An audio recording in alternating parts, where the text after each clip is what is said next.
Okay, welcome back to the Riff. I am here with Michelle McGree from FWP, and she's here to talk with us tonight in Ennis.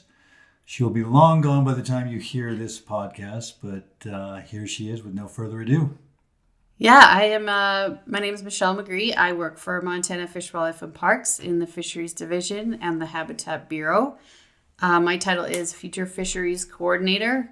I've been working on the Future Fisheries Improvement Program and some other fish habitat duties for about the last 10 years. Great. Anything fun happening in the last year?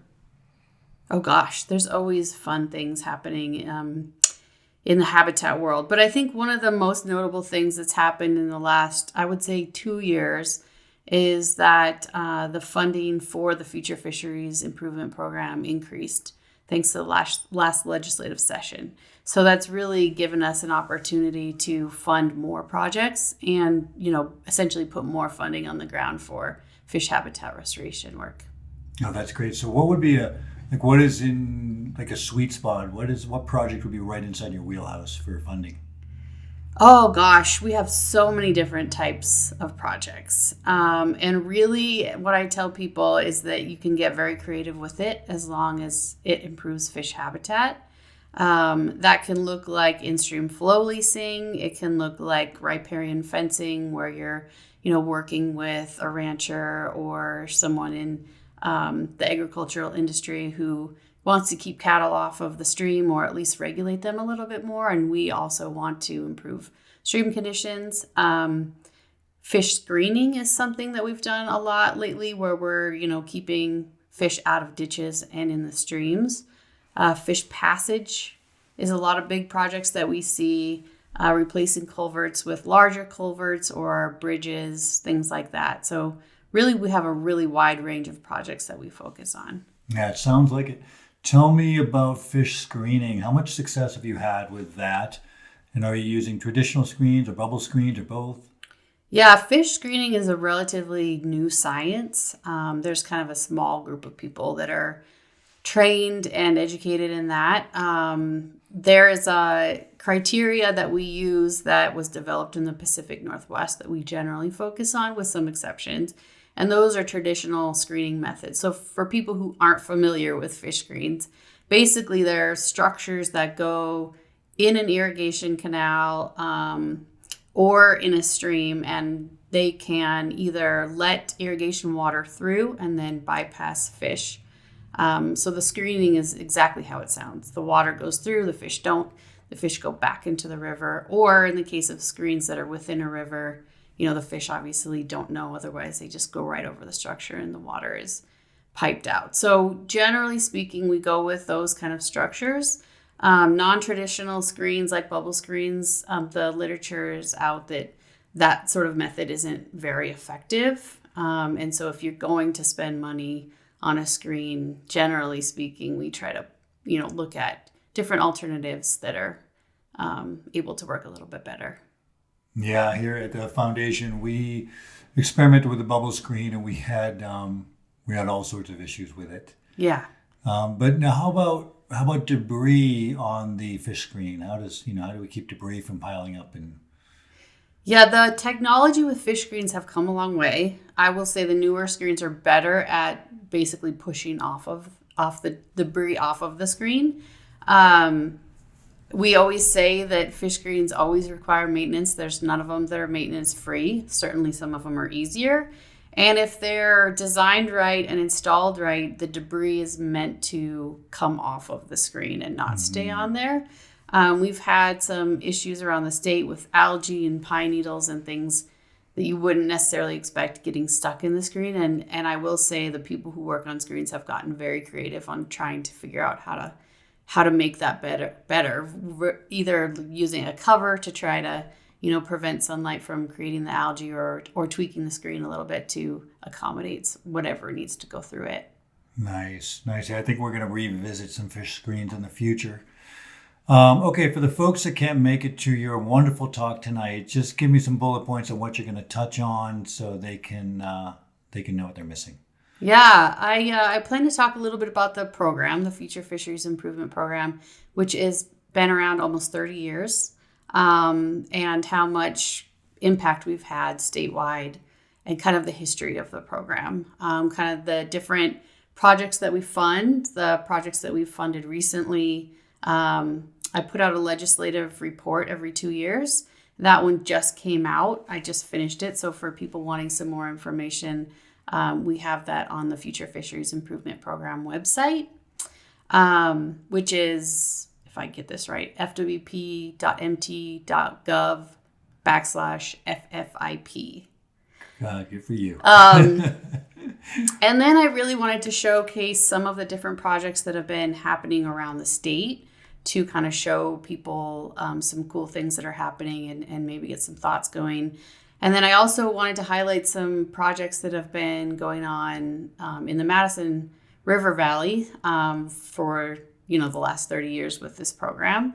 So I wanted to talk about some of those, as well as sort of how the field of habitat restoration has evolved over time, and what we've learned, some of the newer techniques that we see now, and kind of our approach to monitoring and kind of tracking over time if there's places that we can do things better.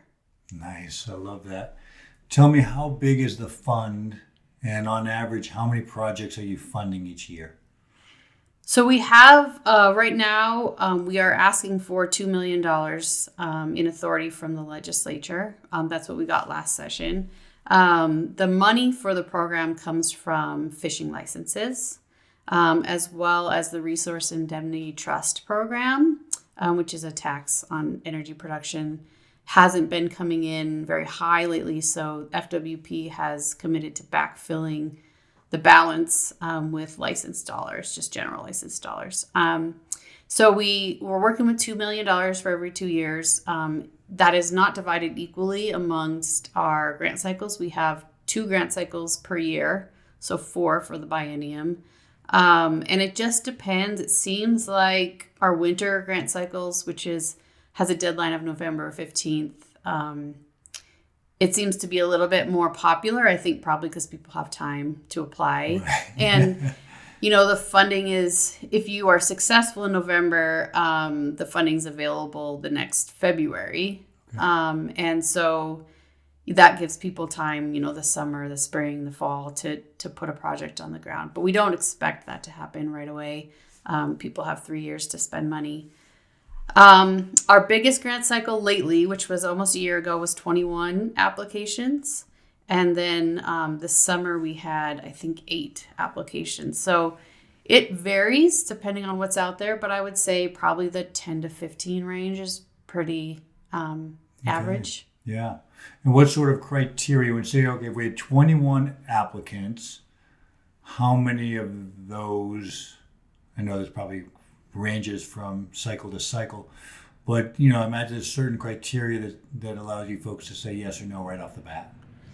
Yeah, most of the projects that get to the application stage have been really vetted. Most of the projects are partnership projects. Yep. Developed from the ground, involve a local fisheries biologist, and really identify that they are priorities for fish habitat, that they're going to do good things. So what happens is people apply, and then a citizen review panel, which is 14 people appointed by the governor, they meet and they talk about the projects and provide funding recommendations, which then go to the Fish and Wildlife Commission. But the citizen review panel really does the hard work. They really go through each application, ask a lot of questions, ask for more information. Most of the time, projects get funded. They may not be fully funded. They could be partially funded. Sometimes if the project's not really ready to go, the review panel will say, we support this project, just come back to us in the next 6 months or the next grant cycle. So it's really, I would say most projects are very successful because they've kind of put in a lot of work before they get to us. Got it. Now, do you give any help to applicants with their submittals?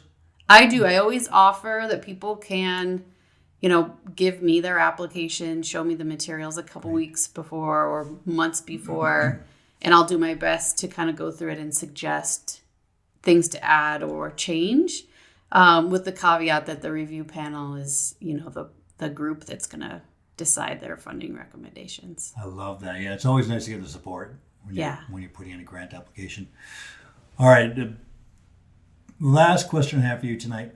Tell me, is any grant distribution too small? I mean, is there a minimum that you could ask for? That's a good question. Our applications go from very small to very big. Now, my other question: how large could somebody? It depends. So last year, we got an application for a landowner who actually wanted to redo. He did a Future Fisheries project 20 years ago and wanted to rebuild the fence to keep it for another 20 years. So he asked for $2,000. We also, in the same grant cycle, had a project that was doing major stream restoration that put in a request for $150,000, and both of them got funded. Great. In the last 2 years, like I mentioned, we've had a lot of funding to be able to put towards this. So I would say most grants are in the $50,000 to $60,000 range. Sometimes bigger ones get funded depending on how competitive the application process is, how much money is available. There's typically no match requirement for projects, but we always suggest that people try to get a 50% match because it's so competitive. But that can be in-kind labor, in-kind materials. It doesn't have to be straight up cash for the match either. Okay, wonderful. It's great information to have. All right, folks. Those of you who can't make tonight, sorry to hear that. We're going to sign off now with Michelle McGree. Any last thoughts for these folks? I'll just say if you have questions or ideas, contact the local fish biologist, give me a call, and we can talk it out. Great. Okay, thanks for listening. And remember, healthy river, thriving community.